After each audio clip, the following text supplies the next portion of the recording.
আজকে এটা নিছকই দুর্ঘটনা এমনটা বলছে তৃণমূলের এমএলএ, একটু আগে আমরা কথা বলেছিলাম, নাকি শেখ শাহজাহানের পরিকল্পিত খুন যেমনটা সন্দেশখালীর মানুষ বলছেন? পদ্মা দেবী, কিশলয়, এটা পুরোপুরি পরিকল্পিতভাবে এই খুনটা করা হয়েছে। কারণ এই ভোলা ঘোষ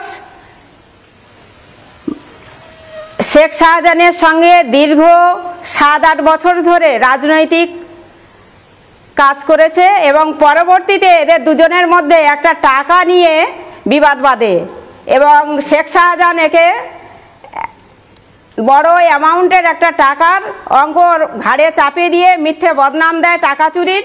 এবং ভোলা ঘোষ যখন এই টাকা না দিতে পারে তখন ভোলা ঘোষকে মেরে দেওয়ার একটি পরিকল্পনা করে এবং ভোলা ঘোষ সেটা বুঝতে পেরে ও বাড়িঘর ছেড়ে পালিয়ে যায় এবং দীর্ঘদিন ও বাড়িও ছাড়া ছিল।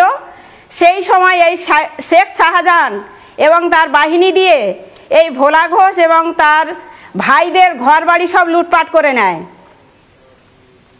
পরবর্তীতে শেখ শাহজাহান যখন ইডি মারা কেসে অ্যারেস্ট হয় তখন এই ভোলা ঘোষ সিবিআইকে সমস্ত তথ্য দেয় এবং মূল সাক্ষী হিসেবে উনি দাঁড়ায় এবং আজকের সেই মূল সাক্ষী আজকের সাক্ষী দিতে যাচ্ছিলেন এবং পরিকল্পনাভাবে একটি ট্রাক দিয়ে এই ভোলা ঘোষকে গাড়িকে আজকের অ্যাক্সিডেন্ট করায় এবং ছেলেকে হত্যা করে।